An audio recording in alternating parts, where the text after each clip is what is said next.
Good morning and welcome to the Designer Brands second quarter 2024 results conference call. All participants will be in listen-only mode.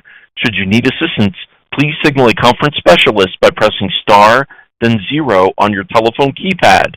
After today's presentation, there will be an opportunity to ask questions. To ask a question, you may press star, then 1 on your telephone keypad.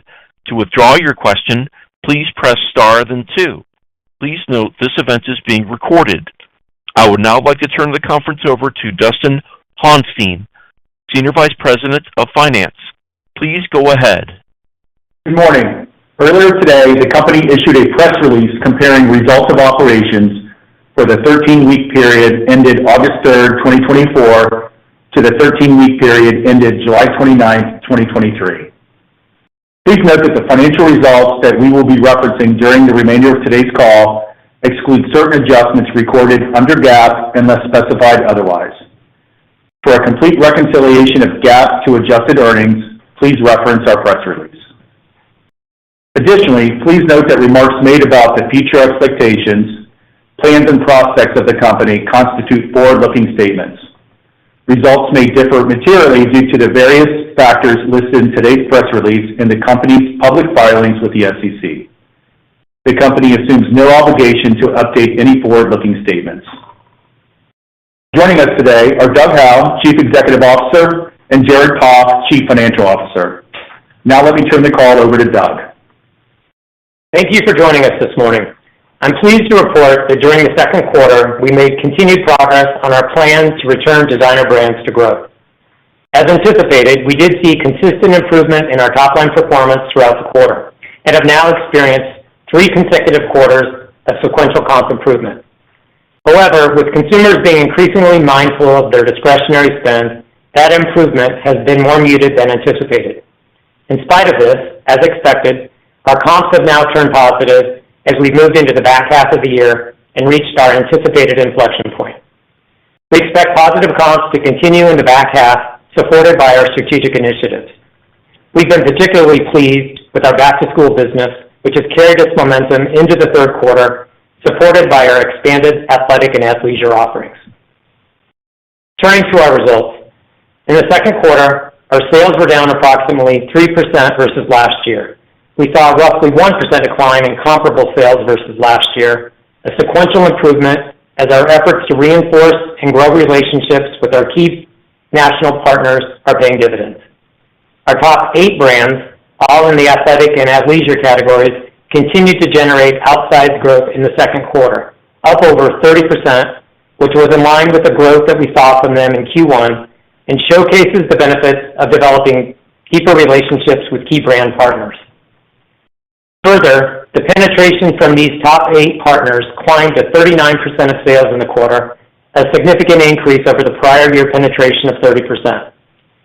While our assortment pivot is gaining traction, our over-penetration in dress and seasonal once again pressured results. We remain committed to reducing our reliance on these categories, and we're encouraged by the continued comp improvement as we exited the second quarter stronger than we started. As I mentioned earlier, we've seen that momentum continue quarter to date, primarily driven by strength in the back-to-school season. Gross margin contracted by 170 basis points to 32.8%, influenced primarily by lower IMU on athletic and athleisure products as we prioritize growing our penetration in those categories, as well as pressure from promotions needed to clear through seasonal inventory. As we head into the fall season, we are maintaining our disciplined inventory allocation, which we believe will enable us to be less reliant on promotions to sell through inventory and capitalize on any momentum shifts we may see, though we still expect IMU to be a continued headwind as our athletic inventory expands. Let's first talk about our retail business. According to Circana, DSW outpaced the overall footwear market by 1 percentage point in the second quarter. In total, our U.S. retail sales declined roughly 3% versus last year, while posting a 1% decline in comparable sales as we saw increasing pressure on seasonal volume in the spring. However, thanks to our efforts to increase our athletic offerings, we had a powerful tailwind, with total athletic sales increasing 16% for the quarter. Allow me to briefly provide an update on the progress that we are seeing across DSW's three strategic pillars: reinvigorating our assortment, elevating our marketing, and enhancing our omni-channel shopping experience. Beginning with our assortment. Since the pandemic, the footwear market has undergone a structural shift to footwear more appropriate for everyday use, and we've made an effort to capture that shift by pivoting our assortment. Prior to the pandemic, our penetration of dress and seasonal was as high as 60% in 2017, compared to roughly 49% today. Conversely, athletic and casual was only 32% of our assortment in 2017 versus 42% today, a key driver in our improving overall performance. Being able to offer a robust selection from Nike, the largest kids athletic brand, is also a notable tailwind for us. The strength in athletic this quarter was robust, with our adult athletic comps up 15% versus last year, along with kids athletic growing over 25% versus the prior year period. At this time, we expect kids and athletic comparable results to continue to strengthen in the third quarter, bolstered by the majority of our back-to-school efforts falling during this time period. As a result of the success in athleisure, we're also taking a new look at our strategy in adjacent categories. One new initiative we implemented was an increase of inventory in athletic socks. As we leaned into this newer area, we saw a 52% increase in athletic sock sales in the quarter and expect sock growth trajectory to climb further in the back half of the year as we continue to lean into this offering. Although a relatively smaller part of our assortment, affordable luxury offerings provide a bit of differentiation in our assortment while also having the potential to enhance margins. Our recent reinvestment into the space has promoted the differentiated value that DSW can provide to both new and longtime customers who enjoy the treasure hunt that comes with our buzzworthy closeout buys, and we have seen strong growth as a result. As we reduce our reliance on seasonal and dress, we have taken substantial actions in planning our fall assortment. Notably, we are planning boots to be down in the double digits versus last year. As we continue to rebalance our assortment to athletic and athleisure, we anticipate seasonal and dress penetration to continue to further contract over time. Moving to our marketing, as we evolve our assortment, our ability to effectively utilize marketing is crucial. In the second quarter, Sarah Crockett joined DBI as our new Chief Marketing Officer, bringing extensive experience in consumer marketing, having led marketing efforts at Dickies, Backcountry, Vans, and Burton, amongst others. Sarah's work going forward will augment our efforts to evolve our assortment and enhance our omni-channel experience, which we expect will drive further momentum with new and existing customers. In the near term, our teams are executing our ongoing DSW brand equity building through top-of-funnel initiatives, leaning in heavily to the back-to-school season. We've created a digital and physical back-to-school destination by integrating our marketing message with opportunities in stores, such as leveraging influencers and using a digital lookbook to drive engagement. We are also capitalizing on the presence of Nike in our marketing, given its stature as a cornerstone of the back-to-school season. In addition, we are increasing our presence on social media in new and different ways. This includes a renewed content strategy, the expansion of our influencer program, and specific targeted enhancements. These marketing strategy changes are already driving an improvement in social media performance, where we are seeing a 2x lift in performance in recent campaigns. On TikTok alone, we've seen our engagement rate increase over 450 basis points, outpacing the retail industry benchmark by over 100 basis points. We've grown video views and organic engagements by over 100% each, and are consistently gaining new followers.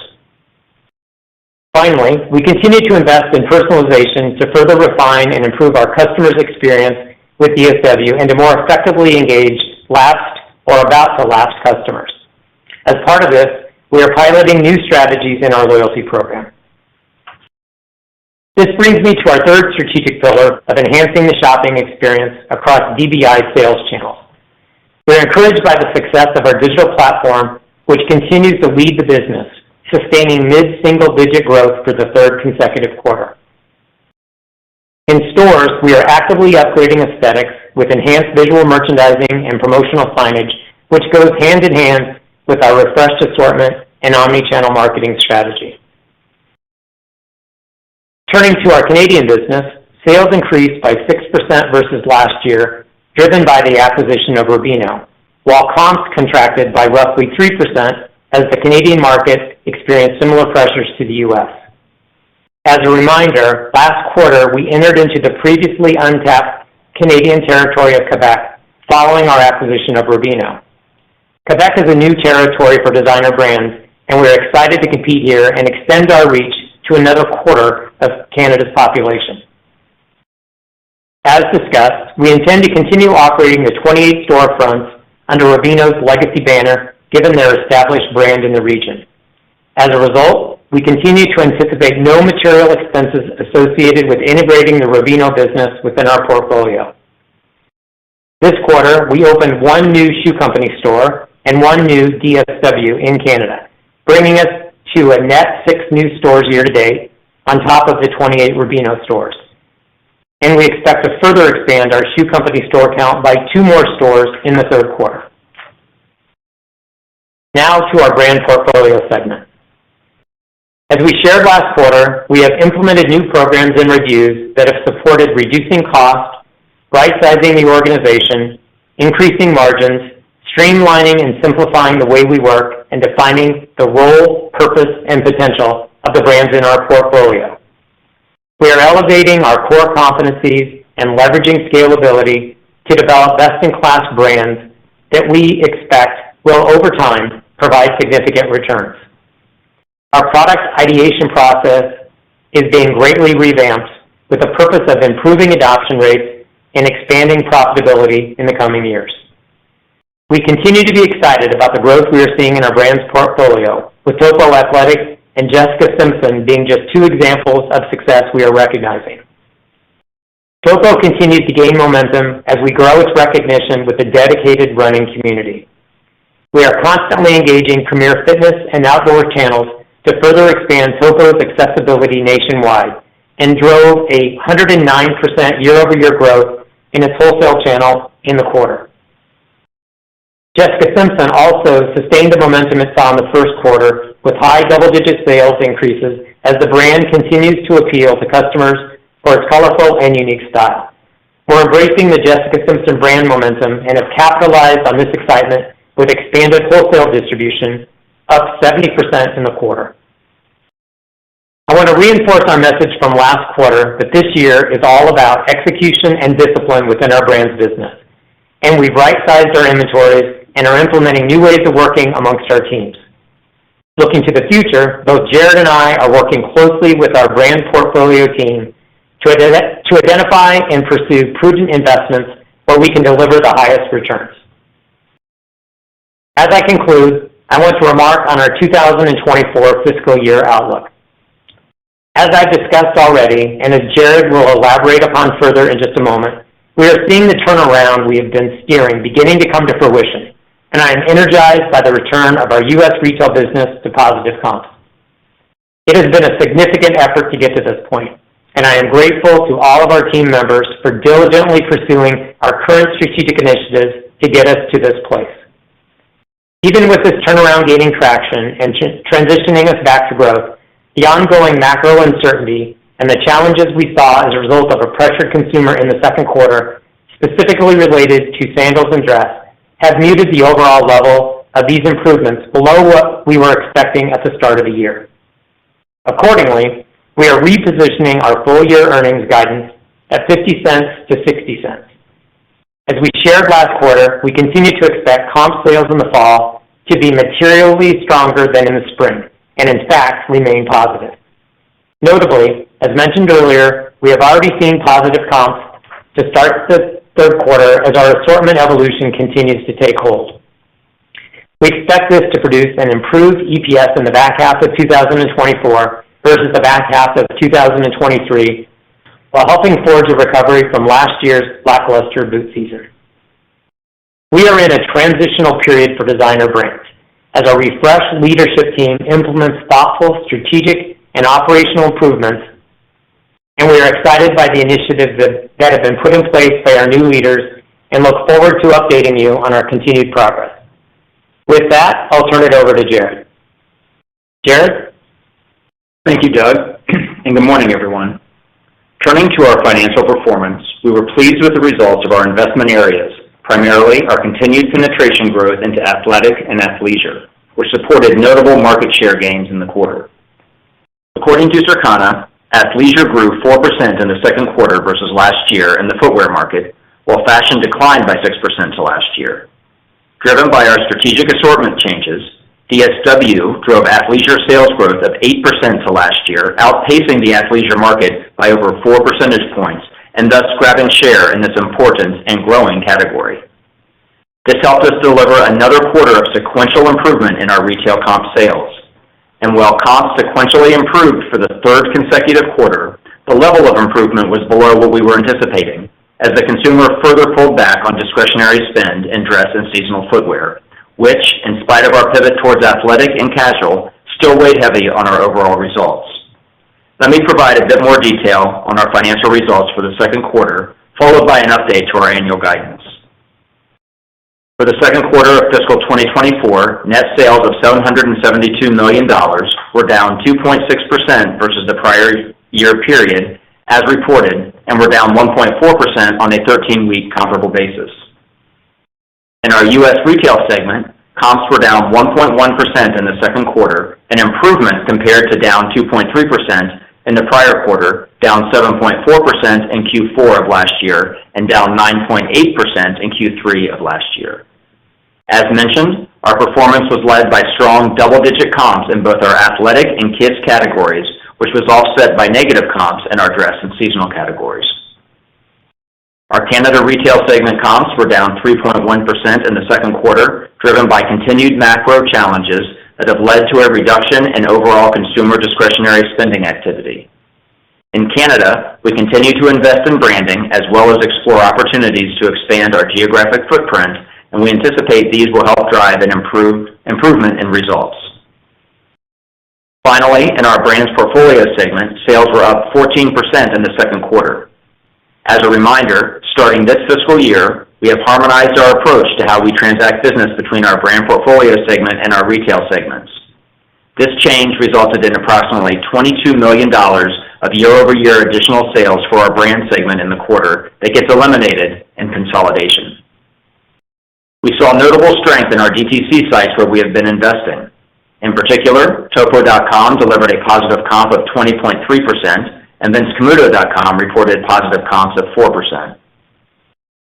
Consolidated gross margin of 32.8% in the second quarter decreased 170 basis points versus the prior year, primarily driven by slightly lower IMU as we prioritize growing our penetration of national athletic brands, as well as absorbing the impact of elevated promotions that were prevalent across the entire market. Our adjusted SG&A was 28.9% of sales compared to 26.9% in the second quarter of last year. This deleveraging was largely a result of a declining top line, coupled with the increases of underlying fixed expenses and increased investment in talent and IT, specifically our e-commerce teams and back-to-school marketing, partially offset by the cost reductions we implemented at the beginning of the second quarter. As we look towards the future, we have kicked off a formalized expense efficiency initiative with the help of an outside consultant. We will be working to put a multi-year execution plan together that will help us to more meaningfully and sustainably optimize our cost structure moving forward.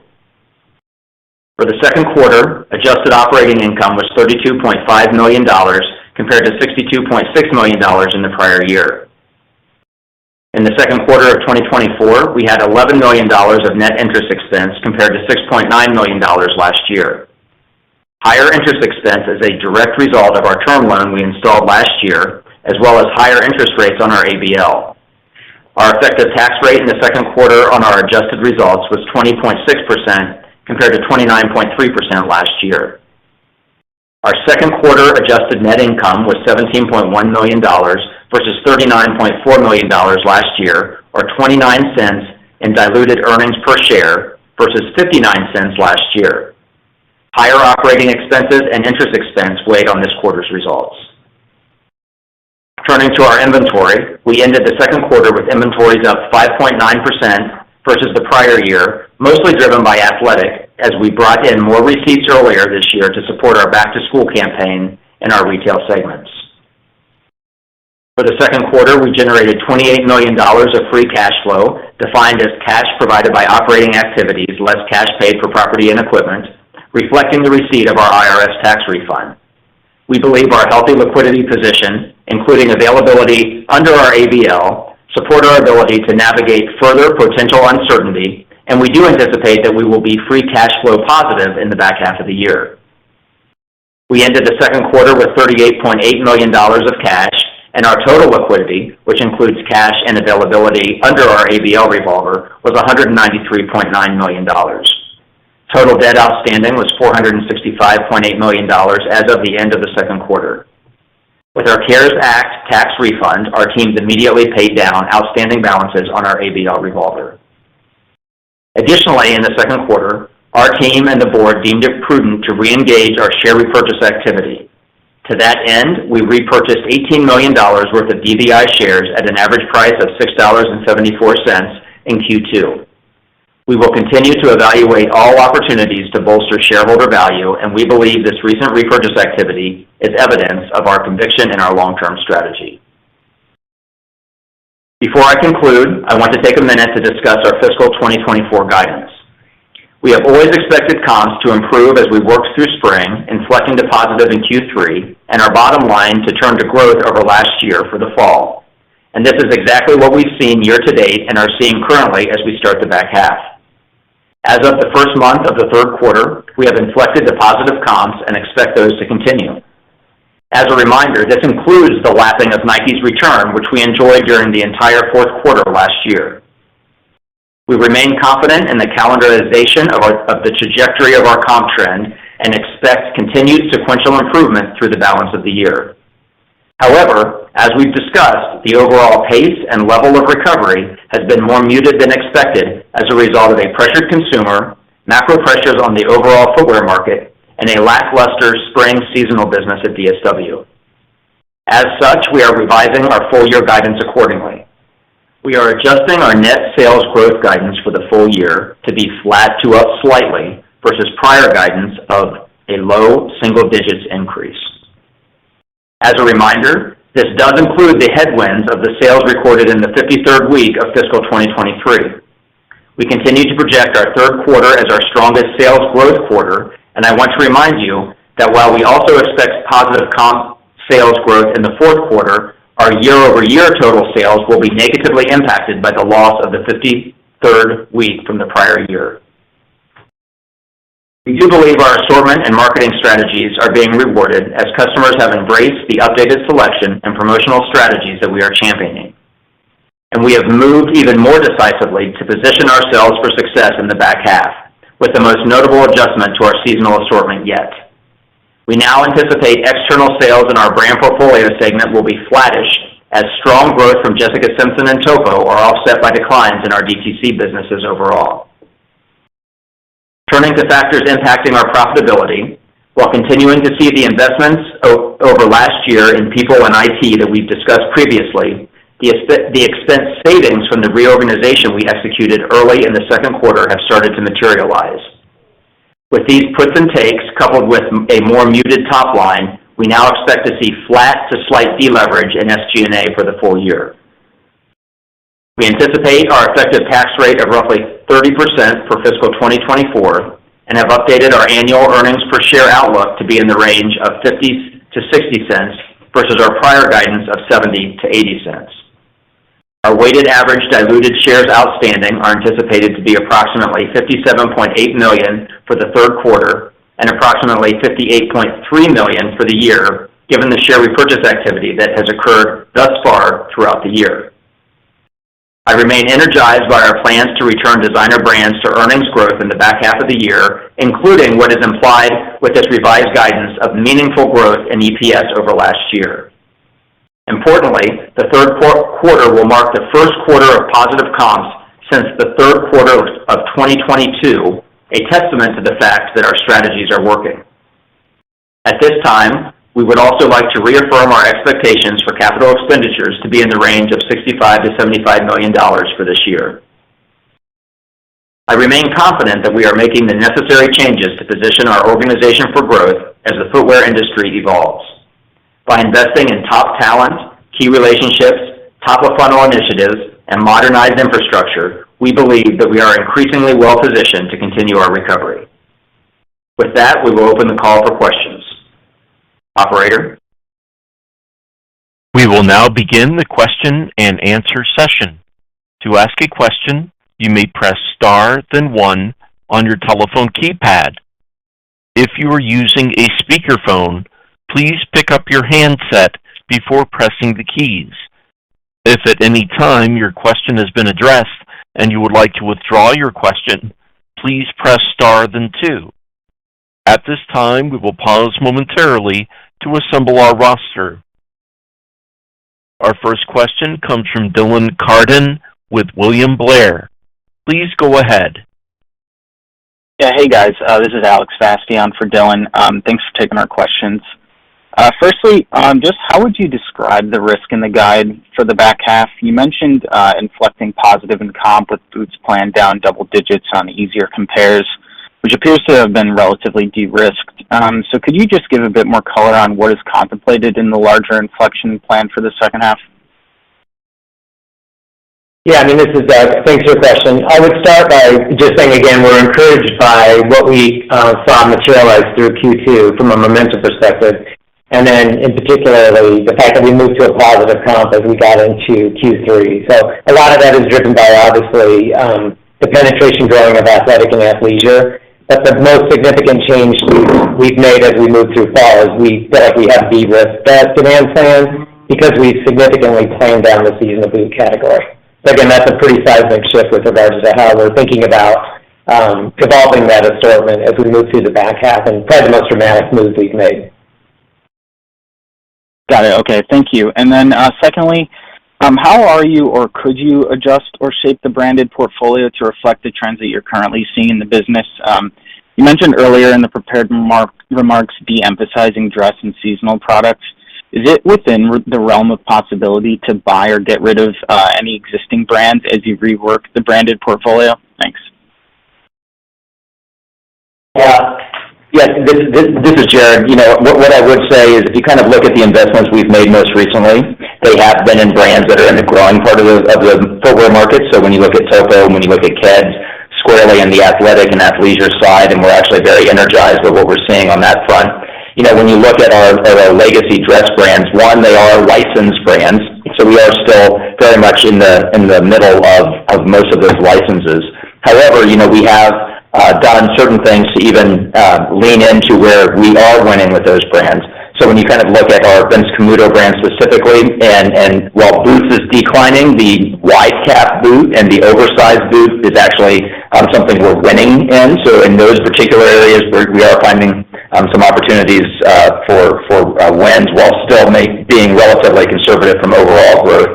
And then lastly, I would comment, and Doug may want to chime in, we are seeing a lot of traction with Jessica Simpson at the moment, and ironically, that's a dress-focused brand, but she's very much has a vibe and a kind of an aesthetic that right now is really resonating. So we're doing quite well with that brand.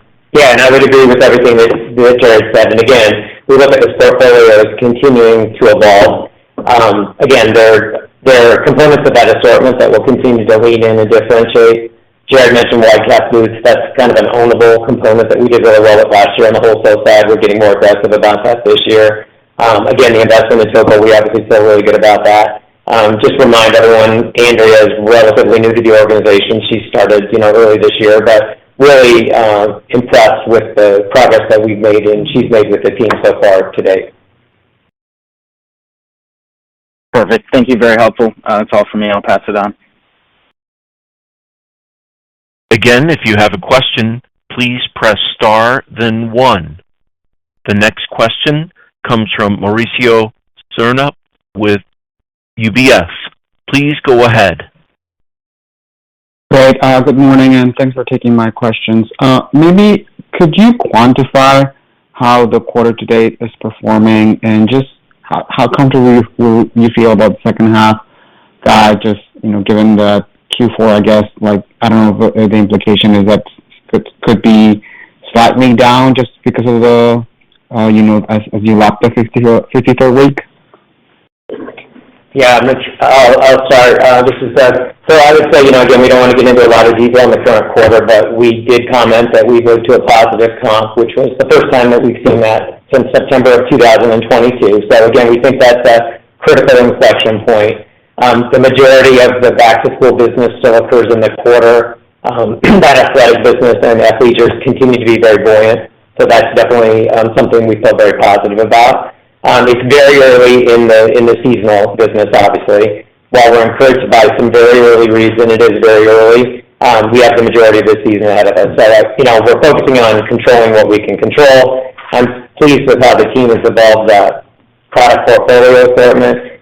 But, there is a little bit of caution out there just with regards to the macro environment. But again, really focusing on what we can control, distorting the categories that are working, and we're positioned in a very good place because of how we plan seasonal. I would add, Mauricio, to answer the end of your question. We do anticipate positive comps throughout the fall. But to your point, we do lose a 53rd week in the fourth quarter. That was about a little over $40 million in total sales. While we still feel pretty strongly, even at the lower end of our guidance, around Q4 positive comps, depending on where within that guidance we lie, you could see flattish or a bit more pressure on the sales side, just given we're losing that $42 million week. Got it. And then just very lastly on the gross margin, you talked about you expect for the year SG&A to be flat to slight leverage. How should we think about the gross margin for the full year?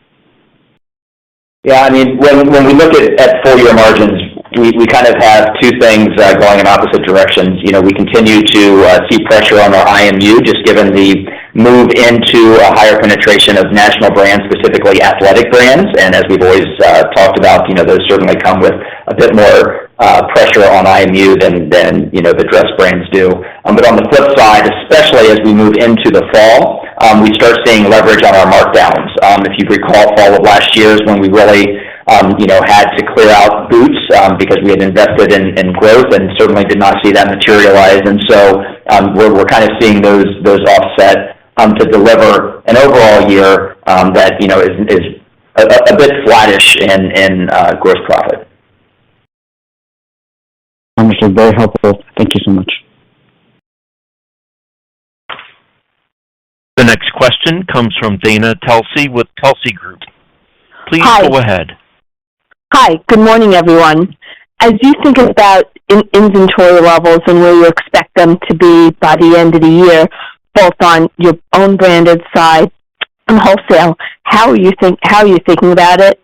And with the components of the comps in each of the channels, drivers of each, what do you see in ATV or conversion traffic, transactions? What are you seeing there, and how do you think about it going forward, given the inflection point that you've seen already? Thank you. Yeah, thanks, Dana, for your question. This is Doug. I'll start, and Jerry can add some color. Again, we're encouraged by the momentum that we're seeing with regards to the change in the trajectory. Again, we've commented on the fact that we saw a digital increase for the third consecutive quarter. We definitely have seen an improvement in traffic at the store component of that as well. Again, it's a little more muted than we would have anticipated, but it's encouraging and definitely moving in the right direction. We did see an uptick in AUR. So again, that kind of explains a little bit of negative on traffic, and positive AUR was the result. So we're, again, encouraged by that. The team's done a very good job of managing inventory. Again, we pulled forward some athletic receipts in order to be able to position ourselves for back to school, and obviously that's paying off in dividends as we move to a positive comp in Q3 so far. Great. And just any update on freight expenses? Yeah, Dana, we are monitoring that closely. Obviously, direct importing is not a huge piece of DBI's solo business. It impacts our segments differently. We actually are seeing a bit of a different level of impact on our brands business versus the little bit of importing our DSW business does. DSW, pretty much what they do import arrives on the West Coast, and we aren't seeing nearly the type of container pressures for those deliveries. When you look at what we receive in for our brands business, because of where those infrastructures are located in the U.S., we actually receive those on the East Coast. And we are seeing a pretty substantial increase on a per container load. Again, overall, it's not putting in a lot of volatility to DBI, just given, direct importing is not as huge for all of DBI, but within our segments, we're seeing some of that pressure. Thank you. And we have a follow-up from Mauricio Serna with UBS. Please go ahead. Okay, just wanted to follow up on SG&A. Just want to understand, given that, you lowered the you lowered a little bit the sales guidance, is there, any change on the SG&A front just because of, lower sales expectations, or is that really essentially what is driving just want to understand if that is what is essentially driving the lower guidance at the EPS level? Yeah, and we've kind of talked a little bit about we've got a relatively fixed expense structure, especially when you look across our segments and the way that those businesses are organized. I would say, however, that should we start to see performance, come in a little more challenged, start to pivot towards the lower end of our guidance, we do have a bit of flexibility. I'd call it probably between $5 and $10 million of SG&A dollars to flex with that, but overall, not a lot of wiggle room. That is why, as I mentioned in my prepared remarks, we have engaged an outside consultant to really look at our overall expense structure and what I'm calling physical therapy, just kind of looking to say, how should we be wired a little bit differently? Our expense structure has been dramatically changed over the last few years as we have added new brands that came with entirely existing infrastructures like Topo, like Keds. And so, we are looking at that and anticipate putting together a pretty robust multi-year execution plan to really get more efficient and look at how we should be wired for our SG&A. Well, and then just lastly, what are your expectations for interest expenses? Interest is relatively in line. Right now we're projecting just under $40 million of full year interest expense for 24. Thank you so much. Mm-hmm. This concludes our question and answer session. I would like to turn the conference back over to Doug Howe for any closing remarks.